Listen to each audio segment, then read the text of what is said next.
कहते हैं भाई सीमन एनालिसिस करा लो आप।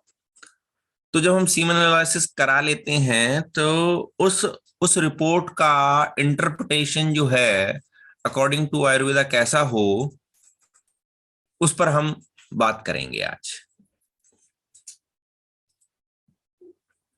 हमको ये पता है कि जो शुक्र दोष हैं वो 8 बताए गए हैं। फेनिलम तनुरूक्षम च विवर्णपूति पिच्छलम अन्न धातुप संसृष्ट अवसादी तथा अष्टम। इसमें से जो फेनिल, तनु और रूक्ष है वह वातज शुक्र दृष्टि को दर्शाते हैं। विवर्ण और पूति पित्तज दृष्टि को दर्शाते हैं। पिच्छल कफज दृष्टि को दर्शाता है।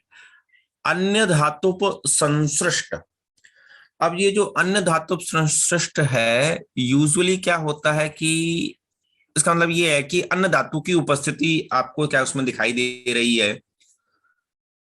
तो यूजुअली जो है वो धातु के रूप में आरबीसी सेल्स ही जो है वो शुक्र में दिखाई देने लग जाती हैं। तो हम इसको रक्त दृष्टि मान के चलते हैं। और अवसादी जो है वो मार्ग अवरोध जन्य। तो फेनिलम तनुरूक्षम विवर्णपूति पिच्छिलम अन्न धातु संश्र अवसादी, इस प्रकार से शुक्र दोष को लिया। सुश्रुत ने भी कुछ इसमें माना कि भाई पूयाभ जो है वह कफ पित्तज, ग्रथित जो है वह कफ वातज, मिश्रलिंगी या क्षीण अल्प जो रेतस है उसमें वात और पित्त का इन्वॉल्वमेंट, मूत्र पुरीशगंधी सन्निपातज, और अन्य धातु संश्लिष्ट है जो है उसमें सुश्रुत ने उसको शतस के अंतर्गत लिया।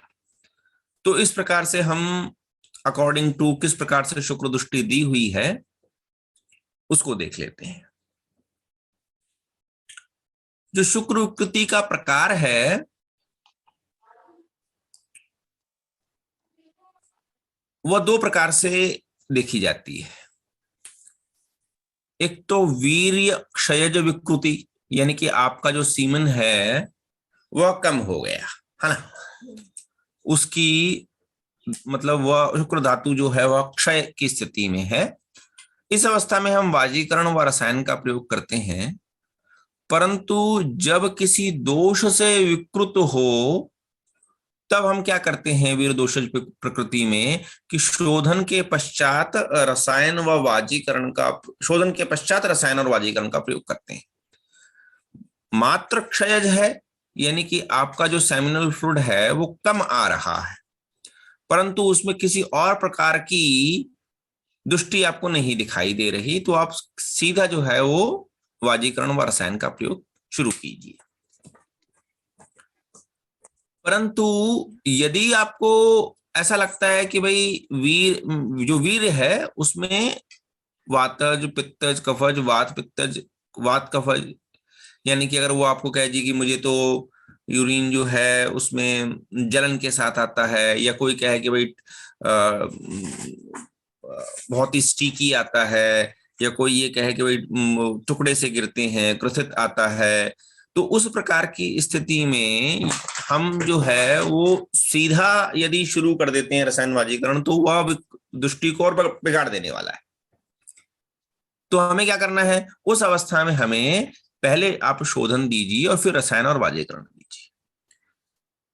यूजुअली क्या होता है कि इसमें अगर आप देखेंगे जो प्रथम अध्याय है उस प्रथम अध्याय में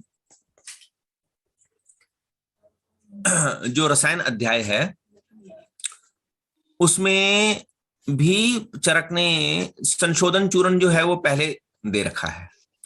हरित की नाम चूर्णानी सैंधव आम्ल के गुणम वचा विडंग पिपली रजनी विश्वभेषजम। तो ये संशोधन चूर्ण जो है तो यूजुअली जो जिनका मोड ऑफ यही रहता है कि I have to work on the male infertility और मेल जेनिटल डिसऑर्डर, ठीक है ना, यानी कि आपने देखा होगा तो वो जितने भी लोग हैं और जो वैसे भी हैं कि मान लो अच्छे आयुर्वेदिक प्रैक्टिस कर रहे हैं तो वो ये संशोधन चूर्ण अपने पास बना के रखते हैं। हरित की हरित की नाम चूर्णानी, सैंधव, आमलकी, गुड़, वचा, विडंग, पिपली, रजनी और विश्व भेषज, इन सबको मिलाकर जो है वो 3 दिन वो शोधन देते हैं। और इस शोधन में वो किसी प्रकार का स्नेहन स्वेदन आदि वगैरह नहीं करते, सीधा संशोधन चूर्ण देते हैं और संशोधन चूर्ण के पश्चात ही जो है वाजीकरण ड्रग स्टार्ट करते हैं। और ये अवस्था वो एक्चुअली में वहां पर क्षय स्थिति में भी करते हैं, क्योंकि उनका कहना ये है कि भाई वहां पर चरक ने भी ये कह रखा है कि भाई मैले कपड़े के ऊपर जो है वो कोई रंग नहीं चढ़ता है, इसलिए पहले साफ कर लीजिए, फिर उसके पश्चात जो रंग चढ़ेगा वो बहुत अच्छा चढ़ेगा। इस प्रकार से देखा जाता है। अब उसके पश्चात यदि आप फेनिल आपके पास है तो कैसे हम तय करें कि भाई ये फेनिल है?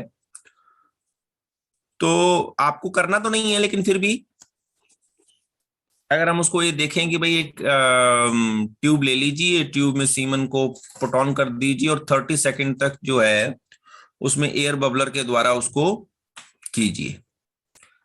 तो 30 सेकंड में क्या होता है कि जो आपने सीमन की मात्रा ली थी और 30 सेकंड के पश्चात उस मात्रा में जो कमी आई है उसका डिफरेंस कितना है? अगर उसका डिफरेंस 0.8 से कम है, ml से कम है, तो वह सामान्य स्थिति है। परंतु 0.8 ml से ज्यादा है तो you have to consider it that it is the फेनिल अवस्था। क्या ये बात समझ में आ रही है आपको? जी सर। आप तो आप अपनी आपके पास एक रिपोर्ट आएगी ना, आप तो ये करोगे नहीं, है ना? आपके पास तो एक रिपोर्ट आएगी, उसमें ये बताया होगा उन्होंने कि भाई इसका जो एयर बबलिंग का जो 30 सेकंड का टाइम जो है वो इतना है। तो आपको मालूम पड़ जाएगा कि भाई ये जो है फेनिल या तो ये नॉर्मल है या इसमें फेनिल अवस्था है। ठीक है जी। अब उसके बाद जो दूसरी अवस्था आती है दैट इज कॉल्ड तनु।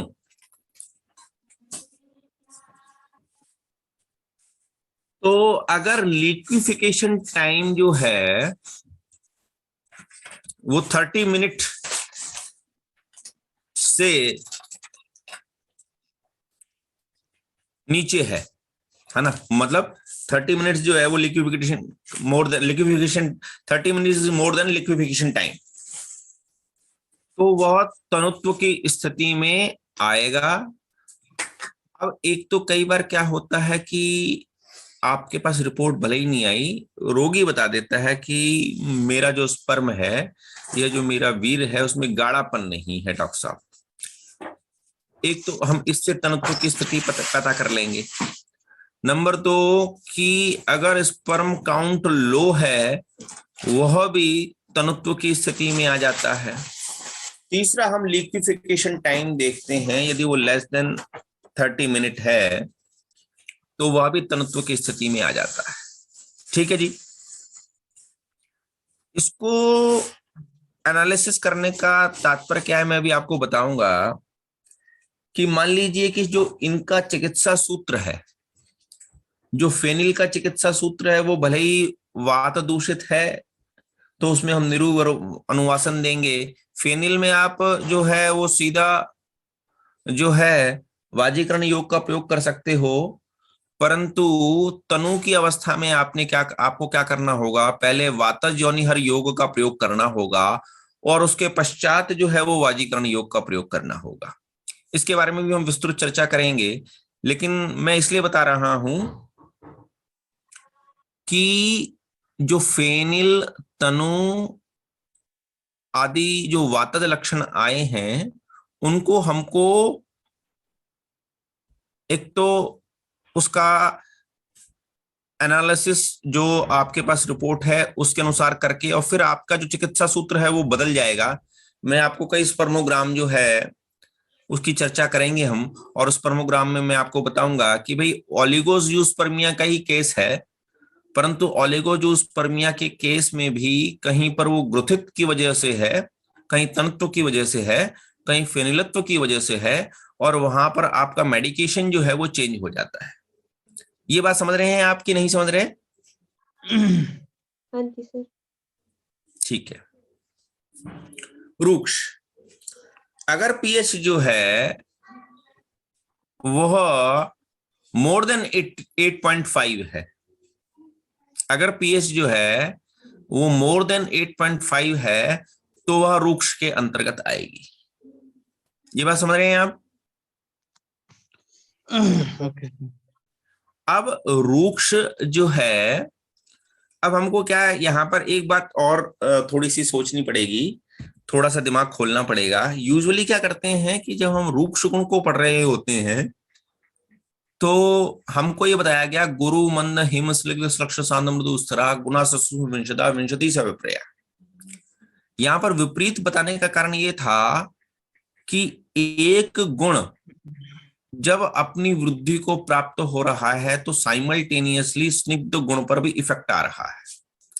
अब मैं इसको वात वृद्ध और कफ क्षय की अवस्था कहूं या रूक्ष वृद्ध और स्निग्ध क्षय की अवस्था कहूं, ये दोनों बातों को आपको कंसीडर करना पड़ेगा कि नहीं करना पड़ेगा?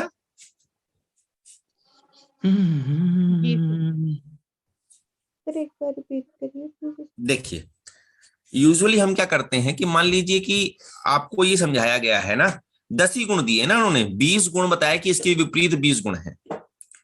हाँ जी। इसी तरीके से जब हम दोष के ऊपर चर्चा करते हैं तो जब एक पर्टिकुलर दोष जो है वो विशिएट हो रहा है तो एक्चुअली में क्या होता है कि प्रभाव तो त्रिदोषज होता है ना।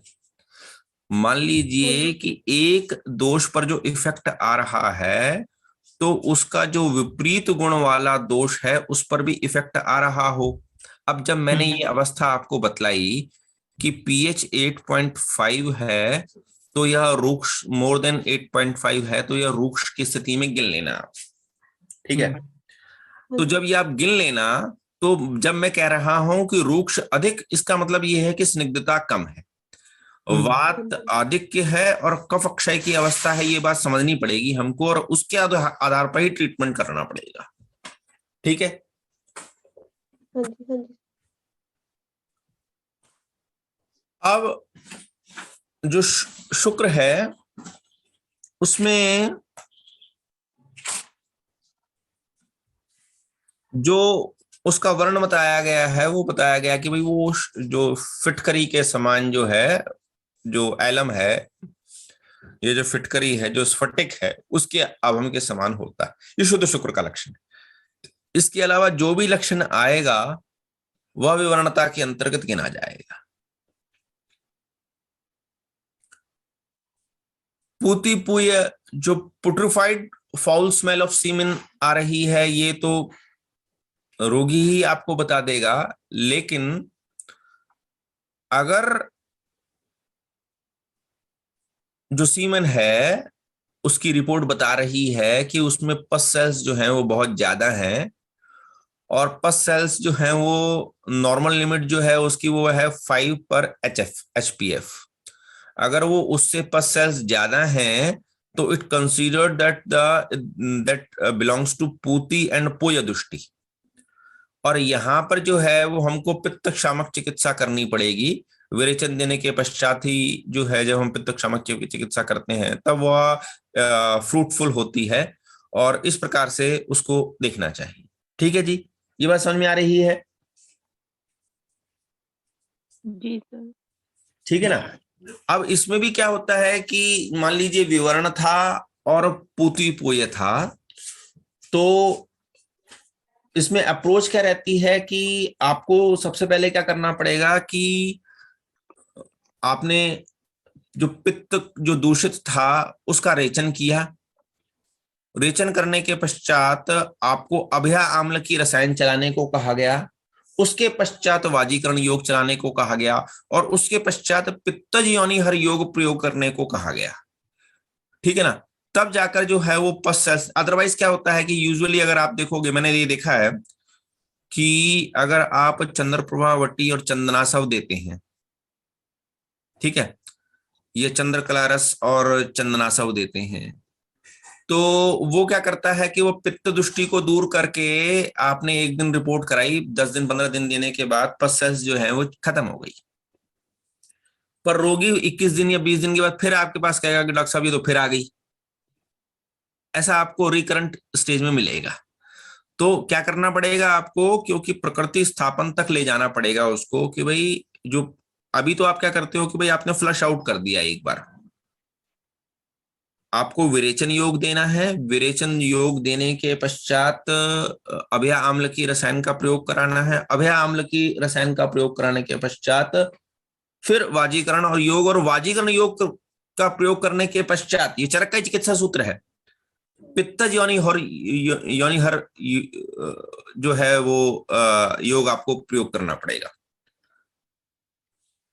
पिच्छिल है तो एक तो स्टिकी नेचर है, दूसरा क्या होता है कि there is a thread formation when the semen is lifted up by the glass rod and liquefaction, that is semen is increased viscosity. If the thread formation is more than 2 centimeter, then the sample is applicated with पिच्छल दृष्टि। ये आप वैसे भी कर सकते हैं, और वैसे भी अगर आपको अगर उसमें देखेंगे तो आपको वो स्टिकी नेचर वैसे भी बता देंगे। यह कफ को दिखाता है।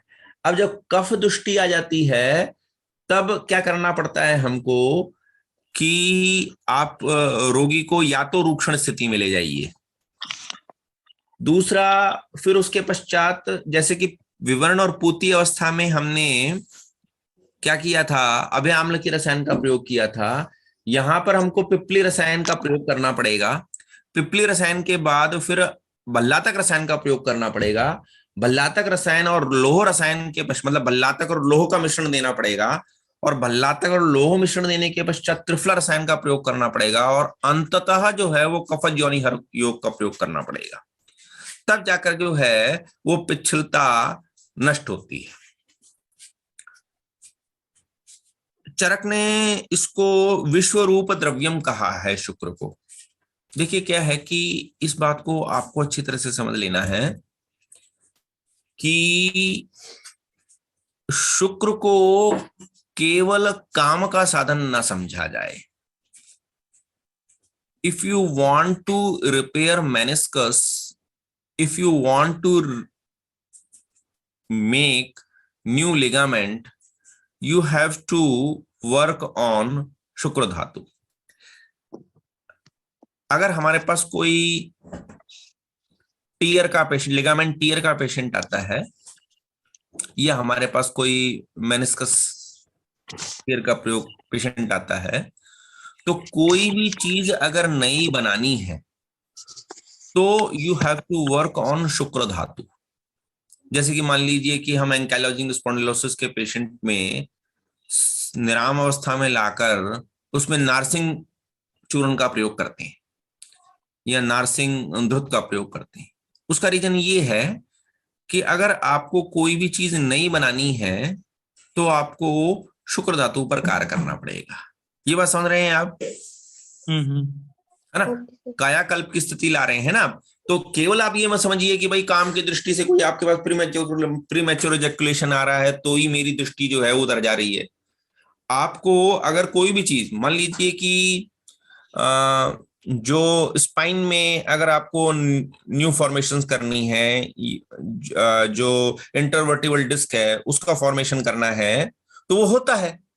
पर उसके लिए होने के लिए क्या करना पड़ेगा कि भाई एक जो द्रव्य है जो कायाकल्प के लिए उत्तरदायी है, उसको विश्व रूप द्रव्यम कहा गया है। कि भाई ये जो है अगर आपको कन्वर्शन में लाना है तो इन दी एंड हमारे में भी क्या होता है कि रस से लेकर शुक्र तक आने के पश्चात ही जो है वो ओज बनकर जीवन की प्रारंभ शक्ति हमारे अंदर आती है।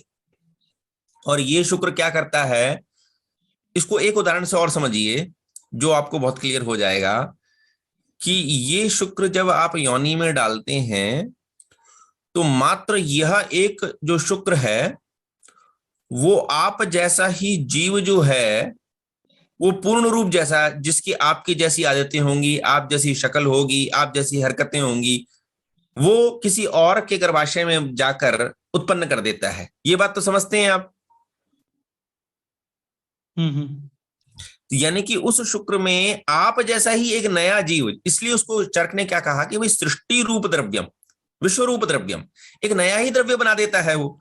तो हम इस बात को तो मानते हैं कि भाई आपने एक शुक्र डाला किसी की योनि में और उसने एक आपके जैसा ही जीव उत्पन्न कर दिया, तो उसी शुक्र पर यदि आप अपने लिए काम करेंगे तो क्या आपके लिए मेनिस्कस का या लिगामेंट का निर्माण कर पाएगा कि नहीं कर पाएगा? ये आप सोच पा रहे हैं कि नहीं सोच पा रहे? बताइए, ये कितनी छोटी बात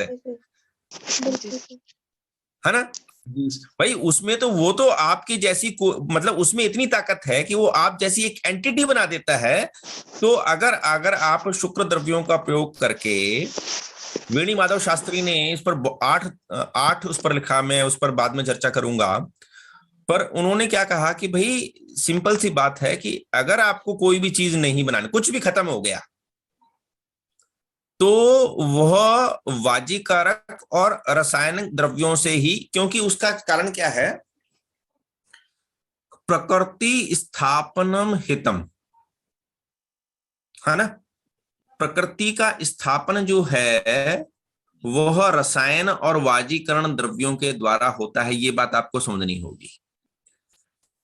जब हम योनि व्यापद से, यानी कि जहां पर जो क्षेत्र है वो बिगड़ा और उससे उल्टा होते हुए शुक्र की दृष्टि से होते हुए चिकित्सा स्थान में 30वें अध्याय से लेके जब हम रस धातु तक आए, यानी कि जो ज्वर चिकित्सा तक आए, उसके पश्चात जो ज्वर से बाहर निकलने का मार्ग था वो रसायन और वाजीकरण ही है, जिससे आप प्रकृति स्थापन करते हैं। और जब आप वाजीकरण और रसायन से होते हुए बाहर निकलते हैं तब प्रकृति स्थापन स्थापित होता है, और यही अंततः चिकित्सा है। ये बात समझ पा रहे हैं आप? जी सर। है ना? मतलब वो उल्टे से मैं आपको समझा रहा हूं कि भाई कहां पर खत्म हुए? ज्वर से शुरू हुए ना, ज्वर में रसदुष्टि थी, और जो योनि व्यापद है उसमें क्या है? क्षेत्र दृष्टि, यानी कि शुक्र और शोणित, मतलब स्त्री शुक्र कह, या तो आप शुक्र और आर्तव कह लो, या स्त्री शुक्र और पुरुष शुक्र कह लो, है ना? और वहां से होते हुए जब हम बाहर आए, रस धातु को भी हमने ठीक किया, अब हमको अंततः क्या करना पड़ेगा? आपको प्रकृति स्थापन करना पड़ेगा। तो आपको रसायन और वाजीकरण से होते हुए ही आप चिकित्सा को संपूर्ण करते हैं और बाहर निकलते हैं। ठीक है, ये बात समझ रहे हैं आप? ठीक है। अब अन्य धातु संश्लिष्ट सीमेन mixed with other tissue elements, RBC present in the sample, presence of mucus threads, presence of epithelial tissue, यह अन्य धातु संश्लिष्ट है जिसको हमें समझना होगा। तो यानी कि एक में रक्त धातु दुष्टि है, एक में हम ये मान के चल रहे हैं कि भाई जो मेद धातु है, ठीक है ना, और एक में जो इपिथेलियल टिश्यू है हम उसको ये मान के चलेंगे कि भाई रस धातु जो है वो उसमें उपस्थित है। तो एक में मेदपाचक, एक में रसपाचक और एक में रक्तपाचक क्रिया के द्वारा हम उस अन्य धातु संश्लिष्टता को हटा सकते हैं। अब यहां पर अगर आप चरक का चिकित्सा सूत्र देखेंगे अन्य धातु संश्लिष्ट में, तो वो क्या कहते हैं कि भाई उन्होंने उसको रक्त दूषित ही माना है। आप देखेंगे वहां पर जो, तो वहां पर उन्होंने चिकित्सा सूत्र में ये लिखा हुआ है कि अन्य धातु संश्लिष्ट रक्त दूषित अवस्था, और उसमें उन्होंने क्या अधोग रक्तपित्त चिकित्सा करनी है आपने इसमें।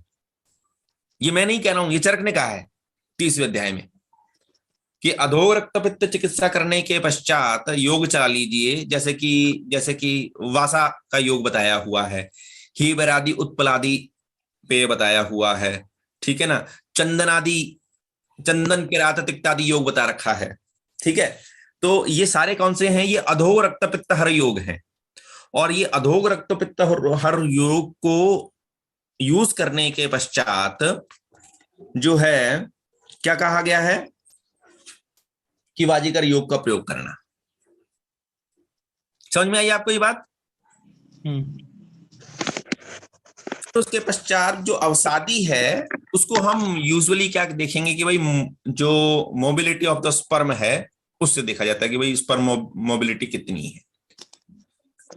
आपके पास जो शीट आएगी उसमें लिखा होगा प्रोग्रेसिव प्लस नॉन प्रोग्रेसिव, वो 40% है, और इससे लोअर में आप 32% से नीचे आप नीचे आते हो, या लोअर देन 40% जो होती है वो अवसादी अवस्था में या सेडिमेंटेशन अवस्था में आती है। अब इस अवसादी को हम दो चीजों में मान सकते हैं कि एक तो मार्ग अवरोध हो गया। अब कफ की कौन सी अवस्था जो है, इसको हम ऐसे मैं इंटरप्रिटेशन करता हूं कि कफ कब जो है वो मार्ग अवरोध जन्य हो जाता है, तो जब प्रोग्रेसिव और नॉन प्रोग्रेसिव जो 40% है वो अगर उस क्रॉस लिमिट को पार कर गया तो कफ जो है वह स्त्रोतोरोधात्मक संप्राप्ति को उत्पन्न कर देता है, और उस समय अगर आप शुक्र की स्थिति में देखें तो वह अवसादी गिना जाता है। अवसादी की अवस्था में अब ये बात सही है कि जब वो सेडिमेंटेड हो रहा है, गुरु गुण आ रहा है, गुरु गुण के कारण ही वो अवसादित होता है, क्योंकि अवसादित होने में पृथ्वी गुण लगता है, तो वो कफ दूषित अवस्था हो गई। और इस अवस्था में वो क्या करते हैं कि अब हमारा जो यूज होगा, I have to use first पिपली, दंड आम्लकी, फिर कफज योनि रोग चिकित्सा, और फिर उसके पश्चात वाजिकर योग का प्रयोग करना पड़ेगा। ये देखिए मैं आपको सिर्फ इसलिए बता रहा हूं कि व्हाई वी रीड या interpret this semen analysis according to Ayurveda, because क्योंकि वैसे यूजुअली पता है क्या होता है कि हम ये देखते हैं कि मकर ध्वज गुटिका, शुक्र मात्रकावटी और बंग भस्म और कामनी विद्रावण रस, इसी प्रकार के लोग योग यूज करते हैं कि उनको 4-5 योगी मालूम है, वो अकॉर्डिंग टू इस प्रकार से नहीं चलते। ये बात समझ रहे हैं आप मेरी? है ना भाई? उन्होंने दिया। भाई अब आप ये बताओ कि यहाँ पर किस अवस्था में मकर ध्वज आने वाला है। मकर ध्वज एक्चुअली में क्या काम करेगा कि वो तो प्रकृति यानी कि वो तो रीजनरेशन के लिए प्रयुक्त होने वाला है, परंतु जब तक आप दूषित अवस्था को नहीं पार कर रहे तो आप कैसे उसको ठीक कर पाओगे? गलत हो जाएगा वो काम। अब जो पैरामीटर्स होते हैं उन पर थोड़ी हम नजर डाल लेते हैं, हमको समझ में भी आनी चाहिए। मान लीजिए कि शुक्र क्षय की अवस्था है, लो स्पर्म काउंट है, इसको हम ओलिगोजूस्पर्मिया कहते हैं, और इसमें 50 मिलियन पर ml से कम शुक्र होता है।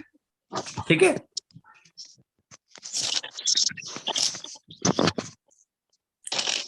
अगर आपके शुक्र में गति कम है, लेस मोटाइल स्पर्म है, उसको हम एस्थेनोजूस्पर्मिया कहते हैं। उसमें जो टोटल मोटिलिटी होती है वो लेस देन 40% होती है। फिर एक टेरेटोजूस्पर्मिया होता है, उसमें जो एबनॉर्मल फॉर्म ऑफ स्पर्म होता है। देखिए अब क्या होता है, क्योंकि हमको उसी आधार पर ड्रग को यूज करना पड़ेगा। When the mortality is disturbed, I have to use कपिकच्छु। ये बात समझ रहे हैं आप? म्यूकुना प्रूरुटा when the issue is mortality। क्यों? क्योंकि कपिकच्छु क्या है, वह वानर को देखा है ना आपने? वानर क्या करता है, एक पेड़ से दूसरे पेड़ पे, एक शाख से दूसरे शाख पे, उसकी मोर्टेलिटी बहुत ज्यादा होती है ना? तो जो वानरी गुटिका होती है वो क्या होती है कि वो आप में उत्साह और गति के गुण को बढ़ा देती है। तो when the mortality is issue we have to use कपिकच्छु। तो ओलिगोस्पर्मिया, लो स्पर्म काउंट यानी कि आपकी संख्या में कमी है। Asthenozoospermia when less motile sperm is there. Teratozoospermia when abnormal form of sperm is semen, मतलब इसमें भी इसकी जो होती है वो होती है 4% जो होती है वो नॉर्मल से कम होती है। Azoospermia, no sperm in the semen sample, यानी कि स्पर्मेटोजोआ है ही नहीं। तो अब जब एजूस्पर्मिया का पेशेंट होगा तो शोधन के पश्चात आई हैव टू यूज शुक्र मात्रकावटी, I have to start spermatogenesis. ये बात समझ रहे हैं आप? हाँ जी सर। सर इनकी स्लाइड्स नहीं है ना, हाँ जी, जो सर हाँ आप बोल रहे स्लाइड्स नहीं हैं। ये क्योंकि ये तो एक्चुअली में क्या है कि मेरा मानना ये है कि बस मुझे कर देनी चाहिए थी, पर वो थोड़ा सा आप यही समझ लीजिए कि मॉडर्न में थोड़ा कम ही लिखता हूँ, समझता हूँ। एजोस्पर्मिया समझ में गए। पॉलीजोस्पर्मिया जो होती है वो होती है high concentration of sperm in the semen, more than 250 million per ml। Hypospermia, low volume of semen, less than 1.5 ml per ejaculation। Hyperspermia, high volume of semen, more than 6.5 per ejaculation। Pyospermia, leukocyte of pus cell in the semen. Hematozoospermia, RBC in semen. Necrozoospermia, dead sperm in the semen. तो अगर volume के हिसाब से देखें कि 1.5 ml से less than आ रहा है तो ये वीरक्षय की स्थिति है, यानी कि ये वात प्रकोप है। लो स्पर्म काउंट जो है लेस देन 20 मिलियन, यह भी वात प्रकोप की स्थिति में आता है। एबनॉर्मल फॉर्म, अब यहां पर क्या हो रहा है कि आकृति और उन सबको हमको देखना पड़ेगा कि वात का प्रकोप जो है वह आकृतिता हो रहा है, संख्यता हो रहा है कि किस तरीके से हो रहा है। इसी तरीके से यदि एबनॉर्मल कलर आया, यदि वो ये कहते हैं कि भाई येलो ग्रीन कलर आ रहा है तो पित्त प्रकोप मान लीजिए, ब्लड आ रहा है तो रक्त पित्त प्रकोप मान लीजिए, विस्कोसिटी इंक्रीज्ड आई तो कफ प्रकोप मान लीजिए, लिक्विफिकेशन मोर देन 60 मिनट आ रहा है तो कफ प्रकोप के अंतर्गत आएगा, लेस देन 40% आ रहा है तो वात प्रकोप के अंतर्गत आएगा।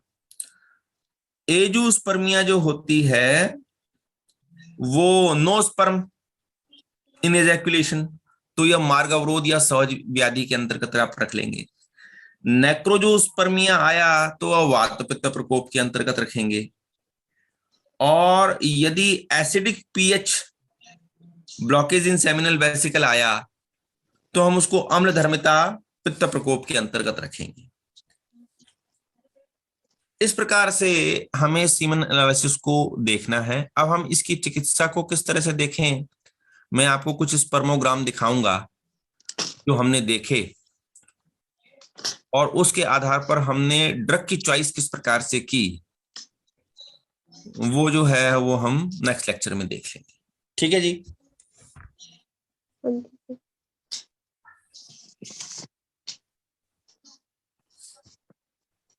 हाँ, एक ग्रंथीभूत जो है वो liquefaction time more than 40 minute.